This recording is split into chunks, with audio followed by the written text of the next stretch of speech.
Je me tenais dans le salon de la maison que j'avais aidé à sauver 3 fois.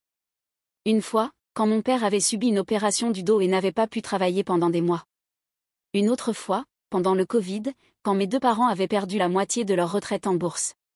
Et encore une fois, le printemps dernier, quand la chaudière était tombée en panne juste avant une vague de froid, et que j'avais viré au chauffagiste la totalité du montant avant même qu'il n'appelle pour demander de l'aide.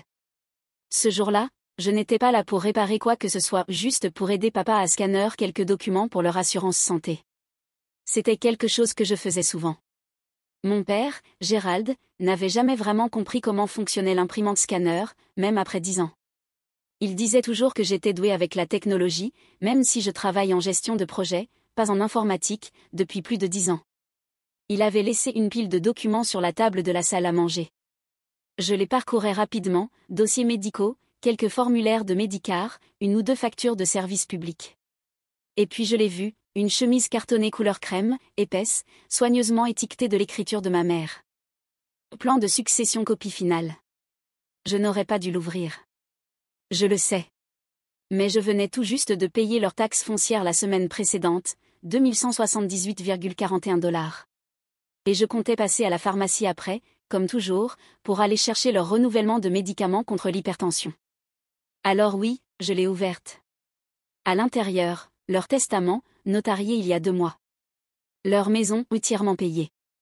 Leur compte de retraite restant. Une police d'assurance vie. Tout, pour mon frère.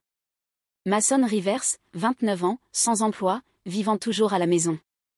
Il avait abandonné la fac 2 fois, passé quelques années à travailler sa musique, ce qui voulait surtout dire qu'il jouait dans le garage et postait des clips qui ne dépassaient jamais les 200 vues.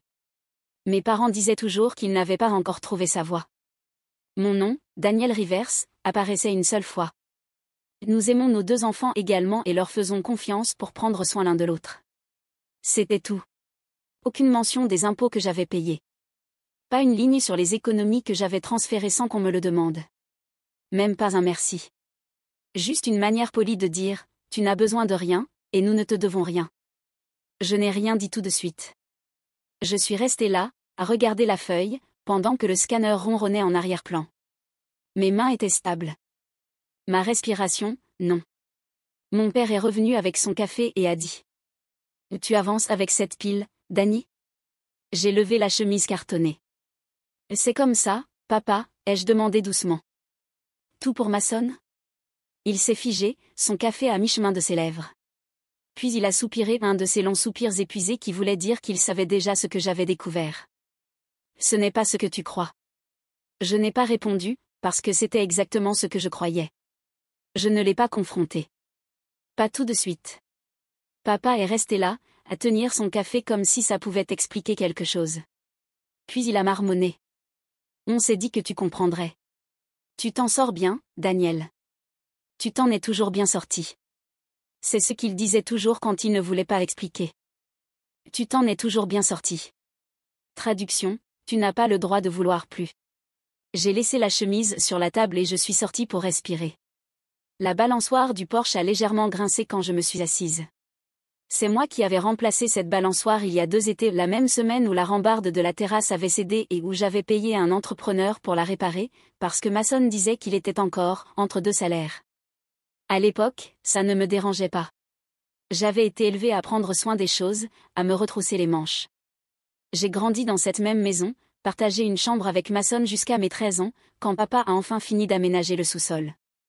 Je me souviens encore du jour où nous avons peint les murs en bleu ensemble, papa, Mason et moi. Maman nous avait apporté de la limonade en disant. Regardez notre petite équipe. Quelle équipe ? Je suis restée à Nashville après la fac parce que maman disait qu'elle n'arrivait pas à dormir quand j'étais trop loin. J'ai refusé un poste à Boston, même après qu'il m'ait proposé plus d'argent et une promotion plus rapide. Je me suis dit que la famille comptait plus. Ils ne m'ont jamais demandé de sacrifier quoi que ce soit, ils ne m'ont juste jamais dit que ce n'était pas nécessaire. Il y a eu les petites choses, payer leur assurance auto quand ils étaient à court, leur acheter des courses quand le renouvellement des aides alimentaires était retardé, appeler la compagnie de carte de crédit quand les frais de retard tombaient. Et les grandes choses, comme virer 11 000 $ de mes économies pour qu'ils rattrapent leur crédit immobilier il y a 4 ans. Je l'ai fait sans poser de questions. Je voulais juste qu'ils se sentent en sécurité, à l'abri, sans inquiétude. Et maintenant, après tout ça, je n'étais qu'une note de bas de page. Je suis restée assise sur cette balançoire du porche, fixant le vieux chêne de l'autre côté de la cour.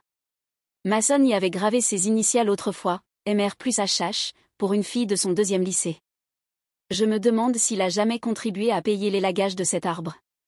Je me demande même s'il sait que ça a coûté $800 l'an dernier, après qu'une tempête l'a presque fendu en deux. Est-ce qu'ils ont seulement pensé à ce que j'ai sacrifié?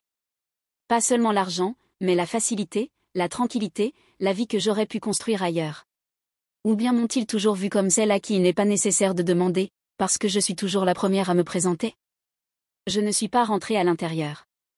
La balançoire a grincé une fois sous mon poids, puis s'est immobilisée. J'entendais encore le bourdonnement du scanner à travers la porte moustiquaire.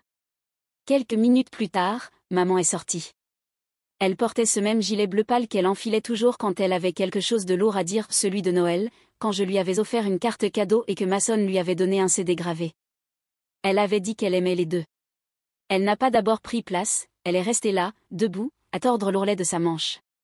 Et Daniel, a-t-elle dit ni trop doucement, ni trop sèchement. Je n'ai pas levé les yeux. Elle s'est assise à côté de moi quand même. On ne voulait pas que tu la prennes comme ça. J'ai hoché la tête une fois. Je n'allais pas remplir le silence à sa place. Elle a expiré, pas vraiment un soupir, juste un relâchement. Ce n'est pas qu'on ne t'aime pas. Je n'ai toujours rien dit. Parce que comment appelle-t-on un amour qui oublie votre nom quand ça l'arrange? Elle a posé sa main sur la mienne. Sa peau était chaude, légèrement tremblante. Mason a eu plus de mal. Toi, tu es stable, Dani. Tu l'as toujours été. Stable. Forte. Fiable. Des mots qui semblent gentils jusqu'à ce qu'on réalise qu'ils sont des cages, des étiquettes qui permettent aux autres de prendre sans culpabilité. J'ai retiré ma main. Vous auriez pu me le dire, ai-je dit. Ma voix était basse, posée. Vous auriez pu me demander. Elle a détourné le regard, vers la cour. Et c'est là qu'elle l'a dit, doucement, comme si le dire plus bas rendait la chose plus légère. On a dû se porter caution pour Mason. Il avait besoin d'aide. Le mot est tombé comme une tape, pas un coup. Mais j'ai tout entendu dans la manière dont elle l'a dit. Il ne m'avait pas seulement laissé hors du testament. Il s'était déjà lié à lui avec des chiffres réels, des dettes réelles, un risque réel. Combien, ai-je demandé. Pas de réponse. Maman, combien? Toujours rien. Puis, à voix basse. 35. Je me suis levée. Le vent s'était levé, le vieux carillon au-dessus du porche a tinté une fois, puis s'est tu. Je l'ai regardé, pas en colère, juste fatigué. Vous ne l'avez pas choisi parce qu'il en avait besoin. Vous l'avez choisi parce que vous lui deviez déjà. Ses yeux se sont écarquillés, mais je ne cherchais pas de réponse. Je n'avais simplement pas réalisé que le prix à payer incluait de m'oublier. Je n'ai pas envoyé de message. Je n'ai pas appelé. J'ai juste arrêté. Cette semaine-là, j'ai annulé le virement automatique que j'avais mis en place pour leur facture d'électricité. J'ai supprimé le rappel dans mon calendrier pour renouveler leurs médicaments. J'ai mis en pause le compte de courses qui livrait tous les jeudis à 16h. Rien de dramatique. Pas de grande déclaration. Juste un déplacement silencieux, un vide là où j'existais auparavant. Je pensais qu'ils s'en rendraient compte tout de suite. Mais une semaine est passée, rien. La 2e semaine, j'ai commencé à recevoir les premiers messages. Le texto de papa est arrivé en premier. La facture d'eau est plus élevée ce mois-ci. Peux-tu vérifier le compte? Je n'ai pas répondu. Puis. Maman, on n'a plus des crackers sans sel que tu apportes toujours. Mason. Oublié. Je l'ai laissé non lu. Ils n'étaient pas inquiets. Pas encore. Ils ont juste supposé que j'étais occupée, ou de mauvaise humeur, ou fatiguée par le travail. Peut-être qu'ils pensaient que j'avais besoin d'espace. Peut-être qu'ils pensaient que je reviendrais. Comme toujours. La 3e semaine, le ton a changé. Daniel, a écrit maman. L'échéance de l'hypothèque approche. Peux-tu envoyer ce que tu envoies d'habitude? Elle n'a pas dit bonjour. Elle n'a pas demandé comment j'allais. Juste une ligne. Un montant. Un besoin. J'ai fixé le message longtemps. Puis j'ai tapé. Demande à Mason. C'est sa maison maintenant. J'ai appuyé sur envoyer. Je n'ai pas attendu. 5 minutes plus tard, elle a appelé. J'ai laissé sonner. Un autre message. S'il te plaît, ne fais pas ça. Il faut qu'on parle. Mais il n'y avait plus rien à dire. Ils avaient fait leur choix. Je vivais enfin comme si ça comptait. Ce soir-là, Mason a envoyé un message. Et Danny, n'en fais pas tout un drame. Aide-les. Comme toujours. Comme toujours. Comme une routine. Comme un réflexe. Comme si je n'étais jamais plus qu'un bruit de fond fiable. J'ai répondu. C'est toi qu'ils ont choisi, Mason. Alors sois ce choix. Il n'a pas répondu. Le lendemain matin, je me suis réveillée avec une demande de virement de maman. 3200 $. Le montant exact de l'hypothèque en retard et des pénalités. Pas de message. Pas de note. Juste le chiffre. J'ai refusé. 1 minute plus tard, le téléphone a sonné. Encore. Puis ceci. On pourrait perdre la maison si tu ne nous aides pas. Et enfin, de papa. Tu laisserais tes parents devenir sans-abri? J'ai failli rire. Ils n'étaient pas sans abri. Ils étaient juste mal à l'aise. Pour la première fois, ils découvraient ce que j'avais porté en silence, sans jamais rien demander. J'ai éteint mon téléphone. Ils ne m'avaient pas perdu quand ils m'ont rayé du testament. Ils m'ont perdu quand ils ont supposé que je continuerais à donner malgré cela. Une semaine de silence est passée après que j'ai refusé leur demande de virement. Pas d'appel. Pas de message. Je ne les avais jamais connus aussi silencieux depuis des années. Et d'une certaine façon, ce silence résonnait plus fort que leurs supplications. J'ai commencé à mieux dormir. À me réveiller sans vérifier mon téléphone. À cuisiner pour moi, et pour personne d'autre. Mais dans ma famille, le silence ne dure jamais. Pas quand il y a des reproches à faire circuler. Le premier signe fut un message vocal de tante Laurie. Elle m'appelait rarement, elle disait toujours qu'elle ne voulait pas se mêler des affaires de famille. Mais ce matin-là, son message disait: Je ne prends pas parti, ma chérie, mais ta mère est morte d'inquiétude. Peut-être que tu devrais leur parler. C'est là que j'ai compris qu'ils avaient commencé à parler aux autres. J'ai vérifié sur Facebook. Ça n'a pas pris longtemps pour trouver. Une photo du perron. Une légende. Nous avons tout donné à nos enfants, mais parfois, donner ne suffit pas. Des dizaines de mentions « j'aime ». Quelques commentaires compatissants. Un de Mason. Certaines personnes pensent que la famille, c'est une question d'argent. Ils oublient que c'est surtout être présent. J'ai fermé l'application. Pas en colère. Juste vide. Il n'était pas seulement déçu. Il réécrivait l'histoire. Me transformant de gardienne en méchante. Parce que j'avais cessé d'être présente pour qu'il puisse m'utiliser. Le lendemain après-midi, une enveloppe est arrivée à mon appartement. Simple. Pas d'expéditeur. À l'intérieur, un avis de saisie. Une copie seulement. Pas adressée à moi. Mais je connaissais le numéro de la maison. Je suis restée là un moment. À fixer le papier. Puis je l'ai retourné et j'ai écrit au dos. Peut-être que vous auriez dû la laisser à quelqu'un qui savait la gérer.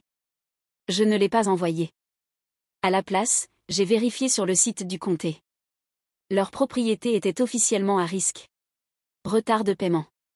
Plus aucune marge. Ils avaient brûlé toutes leurs économies. Probablement en essayant de sauver les apparences. Peut-être en espérant que je céderais avant que les choses deviennent sérieuses. Mason avait tout dépensé. Tout l'argent qu'il lui avait laissé pour sa sécurité, pour sa stabilité, pour son avenir envolé. Il fut un temps où je serais intervenu. Appeler la banque. Négocier un délai. Transférer des fonds. Mais maintenant, je me suis versé un verre d'eau. Je me suis assise à la table de la cuisine. Et j'ai laissé la maison s'effondrer sans moi. Parfois, il n'est pas nécessaire d'allumer l'incendie. Il suffit d'arrêter de porter l'eau. Ça a commencé doucement. Un post vague de maman avec un emoji tournesol. Une photo d'elle et papa souriant sur le perron. Nous les avons élevés avec amour. Nous avons fait de notre mieux. Mais parfois, l'amour ne suffit pas. Pas de nom. Pas d'accusation directe. Mais je savais ce que c'était. Et tous ceux qui nous connaissaient aussi. Tante Trish a commenté. Vous êtes des parents formidables. Vous méritez mieux. Papa a suivi, un jour plus tard. Un post plus long. Moins subtil. Nous avons tout donné à nos enfants, temps, argent, amour. Nous pensions les avoir bien élevés. Mais au final, on ne peut pas contrôler ceux qui vous tournent le dos. Il m'a tagué. Pas d'appel, pas de message, juste un post que tout le monde pouvait voir. Je n'ai pas répondu. Je l'ai regardé grandir, des dizaines de mentions « j'aime », des amis de la famille qui intervenaient, certains que je n'avais pas vus depuis le lycée. L'un a écrit « Cette génération ne comprend tout simplement pas le sacrifice ». Et puis il y avait Mason. Bien sûr qu'il y avait Mason. Il a partagé le post de papa avec sa propre légende. Certaines personnes ne se soucient que quand elles reçoivent quelque chose. Moi, je donnerais n'importe quoi pour protéger maman et papa. Je suppose que tout le monde ne voit pas la famille de cette façon. Je l'ai lu 2 fois, puis encore une. Le même homme qui n'avait pas payé de loyer depuis des années, qui avait vidé chaque dollar qu'il leur restait, qui avait regardé la maison tomber en ruine, se présentait maintenant en héros. Les commentaires étaient pires. Tu es un si bon fils. Ta sœur devrait avoir honte. Ils lui ont tout donné, elle voulait juste encore plus. Il ne connaissait pas la vérité. Mais il ne la voulait pas non plus. Il voulait une histoire, et ma famille leur en avait donné une. J'aurais peut-être encore gardé le silence, laissé la tempête passer, mais ensuite j'ai vu son oncle Kelly, ma cousine, celle qui m'avait un jour dit « Tu es le ciment de cette famille ». Elle avait liké le post. Laissé un emoji cœur. Pas de commentaire, juste ça. Ça m'a frappé plus fort que je ne l'aurais cru. Peut-être parce que je pensais qu'elle savait mieux. Peut-être parce que je pensais qu'elle me voyait.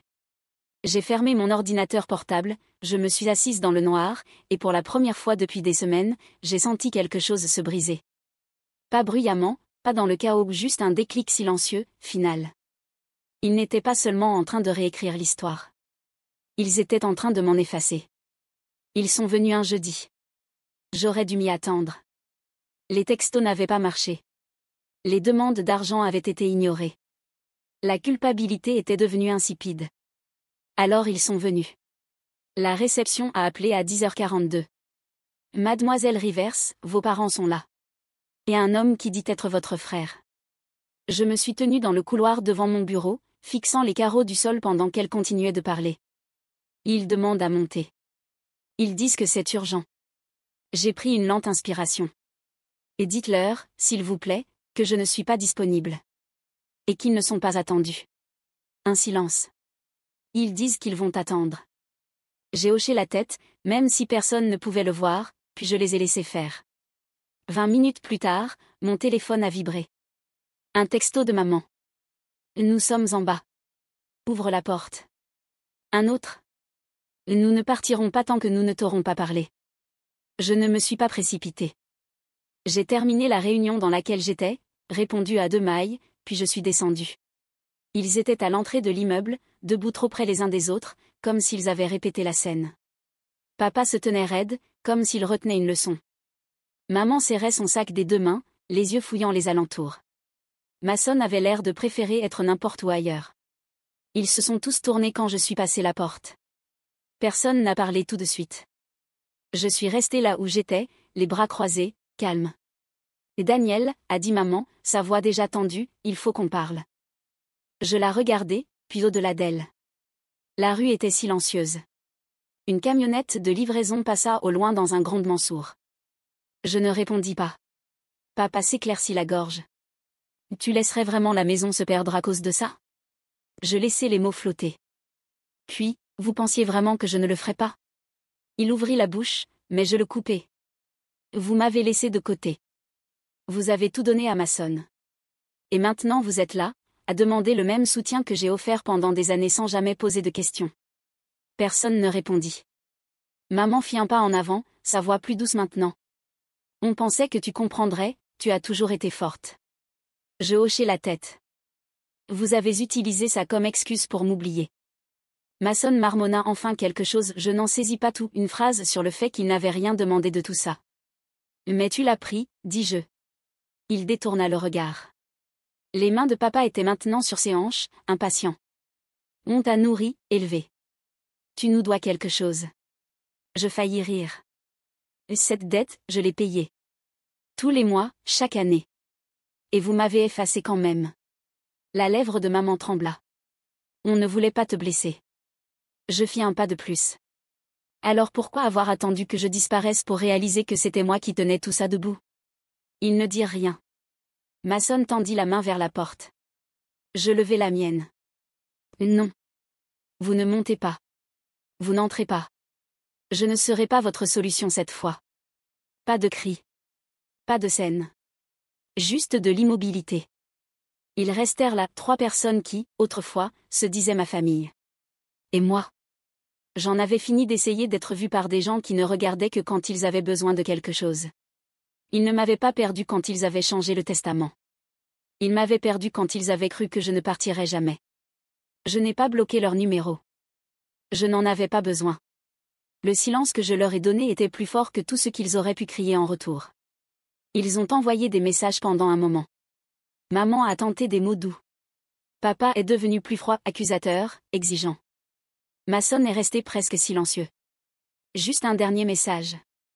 Tu crois que ça te rend meilleur? De partir comme ça? Je n'ai pas répondu.